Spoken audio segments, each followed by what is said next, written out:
Hello dear viewers, you are watching Talk to OBN show. My guest today is Ambassador Dina Mufti, spokesperson of Ministry of Foreign Affairs. I am your host, Addis Asafa. Stay tuned. Ambassador, welcome. Thank you for inviting me to your show. Okay, it's a pleasure to have you. Would you tell us a bit about yourself? Well, my name is Dina Mufti. I'm currently spokesperson of the Ministry of Foreign Affairs. I've assumed this position only a month ago, and I'm coming back from missions abroad. Well, as to my career, I've joined the Ministry of Foreign Affairs as a junior staff. The first department I have joined was the African department, just in this building. I think it's on the third floor. After serving for a year or two in the African department, I was transferred to the department called Asia and Australasia. This is the second floor on our right side. From then, my first posting abroad was in Canada as a third secretary. Then I was promoted to consularship when I was serving in that mission. Then I was transferred to Washington, where I served as a consular as well.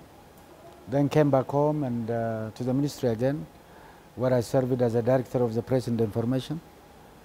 From then on, I was posted ambassador to Zimbabwe, where I used to cover a couple of countries, like Zambia, Angola, Mozambique, and Mauritius. From Zimbabwe, after Zimbabwe, I served as an ambassador in Scandinavian countries as well. Based in Stockholm, I used to cover Norway, Finland, Denmark, and Iceland. Then I was back from there, and I was assumed the position of the spokesperson, this current position actually. This is my second time to be the spokesperson of the Ministry of Foreign Affairs. After serving as the spokesperson, I was reposted to Nairobi, where I used to cover countries like Malawi, Tanzania. Of course, Tanzania now, we have opened an embassy, but we used not to have an embassy when I was ambassador in Nairobi. I used to cover Mauritius as well. After serving for some years in Nairobi, I was transferred to Cairo, where I served the last 1 year. Now I'm back here, and now I'm a spokesperson of the ministry. As to the education background, I'm a graduate. My first degree was from Addis Ababa University. I was a graduate of political science and international relations. I earned my second degree in Ottawa, in Canada, from Carleton University with political science and international relationship. I'm married and with children as well. Okay, good. How was your stay in Cairo? Because these days the Grand Ethiopian Renaissance Dam has got a kind of controversy between Egypt and Ethiopia, right? What is the reaction of Egyptians there? Well, as an ambassador, as a diplomat, you are posted to a given position to promote your national interest. In Cairo, well, our national interest is basically strengthening relationship or improving relationship with the host country, creating understanding on the current issues that we have differences on, issues of GERD. And over 1 year, in my 1 year stay, I have been moving around, and I've been trying to meet various officials from the host country and diplomats based there, and heads of international organizations. Basically, it was about, I was meeting them to inform them, to brief them on what Ethiopia intends to do with the GERD. I was trying to explain to them the fact that Ethiopia is not interested in hurting anyone. Ethiopia is only interested in developing itself, it's developing its natural resource, and in acquiring electricity, which is very much lacking in the country. These are some of the things that I used to brief them. Good.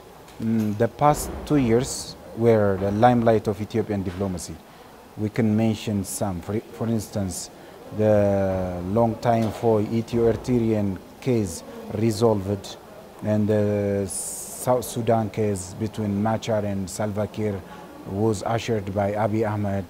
The Sudan case as well, which was signed between the transitional government and the civilian, was ushered by Abiy and African Union as well. What is your ministry undertaking these days on the diplomatic mission?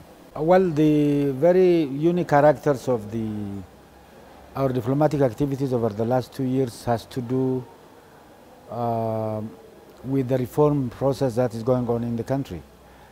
And the reform process has its impacts on our diplomatic relations as well.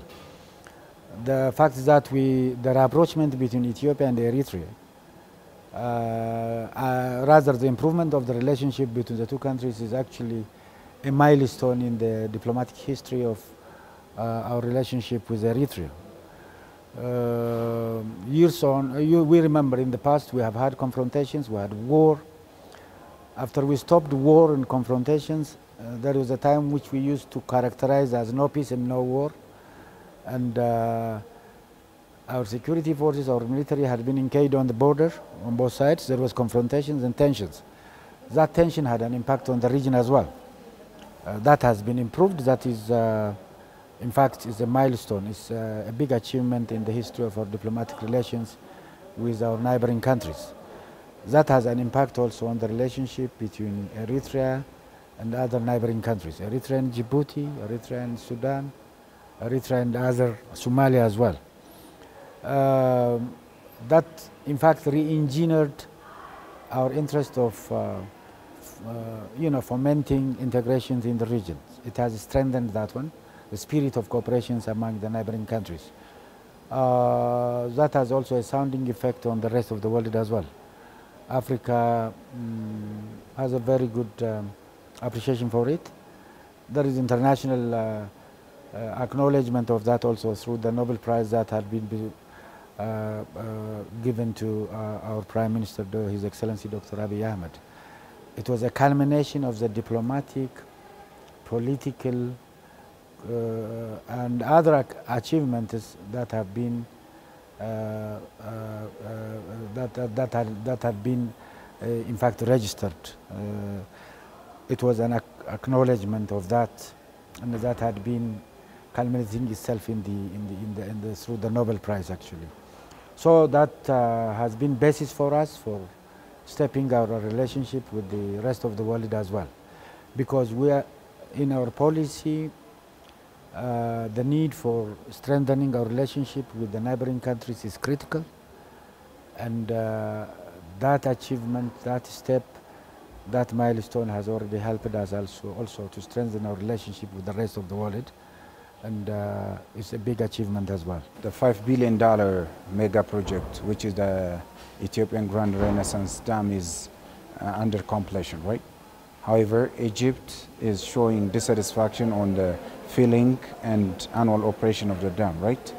African Union is tabling the discussion, and how it's going now? A day or 2 days ago, and it is now interrupted, and it could not be concluded, and full agreement could not be reached. The observers are writing a report to the chairperson of the African Union and to the heads of states of the 3 countries on their findings through these discussions that has taken for about 10 days. And the head of states will give directions for the next steps. But for now it was interrupted. There were certain things that could not progress, and full agreement could not be achieved yet. And there was this stumbling block because of the Egyptian intransigence on certain positions. Therefore, we, as Ethiopia, is committed to these negotiations. Ethiopia is committed to the diplomatic solutions for this misunderstanding. Ethiopia is always committed for win-win. We are always telling the Egyptian side and other downstream countries that GERD is for development. GERD doesn't hurt anyone. It doesn't create any significant harm on the downstream countries. It rather benefits them as well. But I think this our message, which had been loud and clear, has fallen on the deaf ear, and for now, unfortunately, the other side is not willing to accept it. But we hope they will accept it, and because it is to their benefit as well. It's not only to the Ethiopian benefit. To begin with, in Ethiopia, 86.5% of this river flows from Ethiopian territory. This is Ethiopian natural resource. Ethiopia is building this dam on its natural resource by its own finance, by its own technology, by its own know-how, by its own people's effort. And this rather should be appreciated and supported by the other side. But we don't see that in stance so far. Unfortunately, we see resistance, we see rejection, we see bad faith. And I think this will change very soon. And you know, this is our position all the way. It is consistent position that had been there for years. We have been calling for the solutions that comes only by the effort of the three countries, and we were against taking the issue out of the three countries and out of Africa as well, because we believe that the Nile River is an African river. Ethiopia, Sudan, and Egypt are African countries. We are always professing African solutions for the African problems, and this is what we have been trying to impress on the other side. But unfortunately, we see the other side taking this situation, this issue out of the African context, and taking them to sometimes to the United Nations Security Council and somewhere else. I think we now appreciate the African effort to impress on the other side to come back to the negotiation, and we appreciate the African observers. They have observed it very well. They have seen what is going on, and they have their own impressions on the whole process. But unfortunately, now the process is interrupted for a while, and we'll see what the head of states and other stakeholders will say as to what we'll do in the future. Well, that discussion has continued, and Nile should be a source of cooperation rather than a source of confrontation. These are the two historic countries. These are the two ancient countries known for having ancient civilization. And I was capitalizing on similarities and on differences. And I was trying to capitalize on that and maximize those similarities to improve our relationship. And it's about, in fact, telling your side of story, about telling your interest, your vision, what you want to do, and how you want to cooperate with the country that you are based in. So there are some quarters of society that listens to you, that understands you. There are others who totally dismiss your approach. Well, it's a mixed feeling that you can carry from there.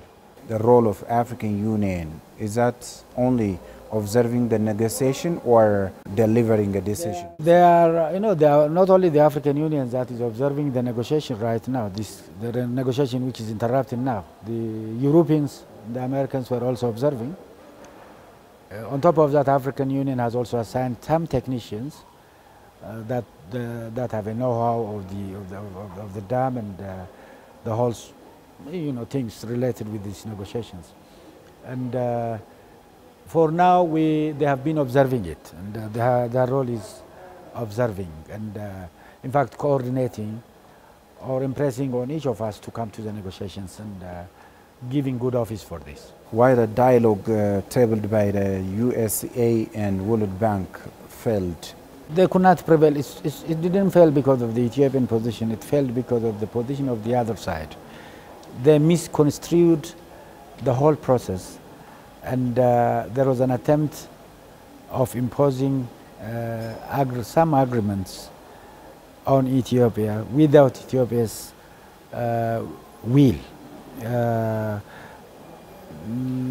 Agreements or positions that are not in tandem with the Ethiopian national interest. So because of that, Ethiopia was not willing to accept that sort of agreement, and it couldn't hold, and unfortunately it failed. Okay, would the historical and natural right that Egypt is claiming would get acceptance from Ethiopian side in any way?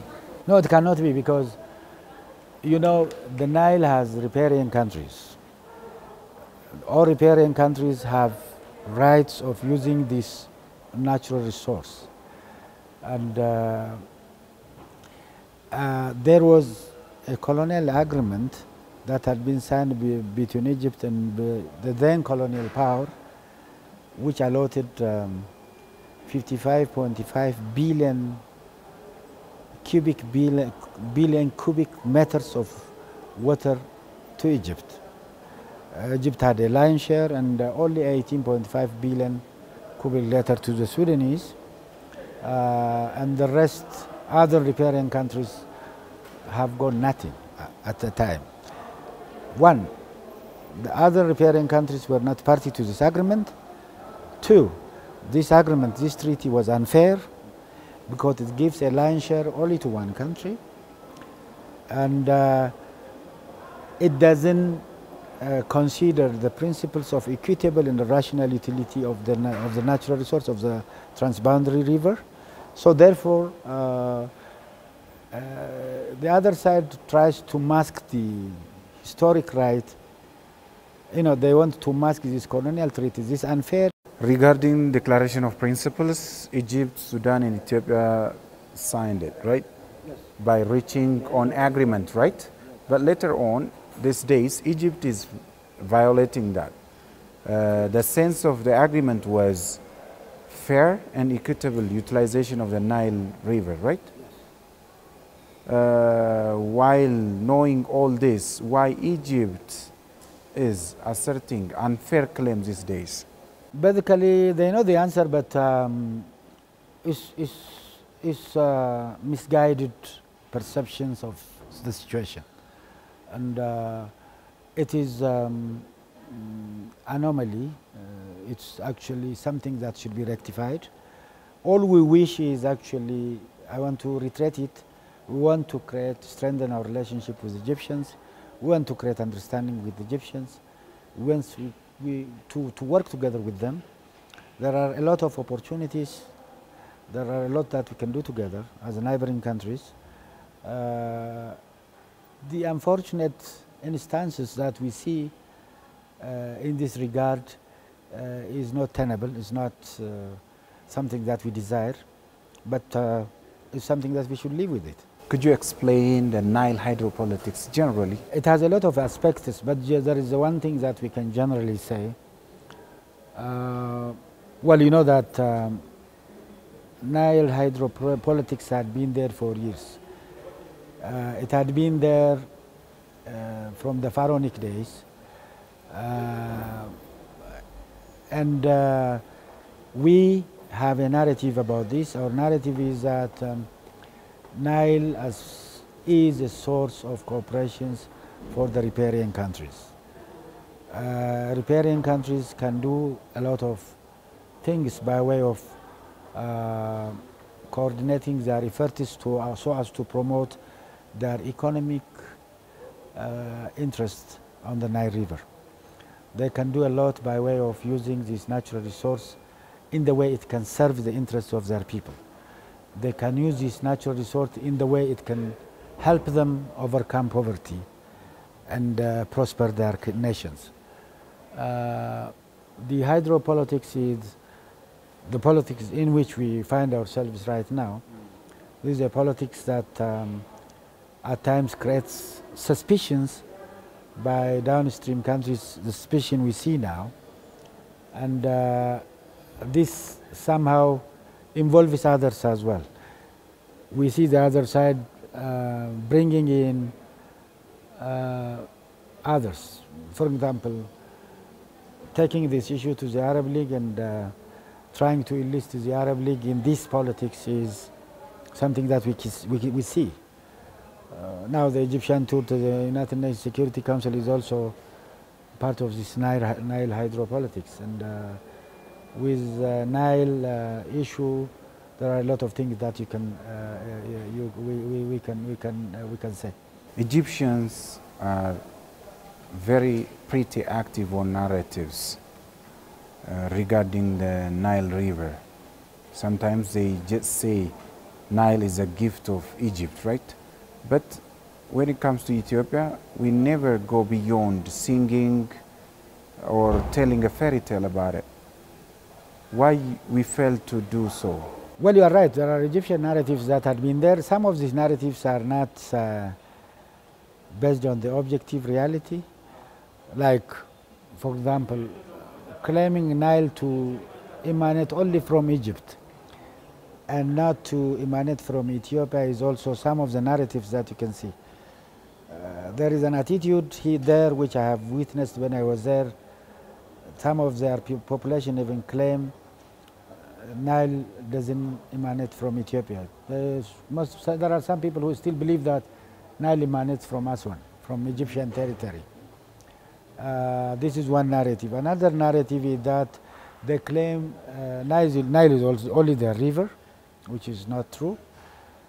They claim is also they don't have any other water other than Nile, which is not true, because they are bordering on the Indian Ocean and the Red Sea as well.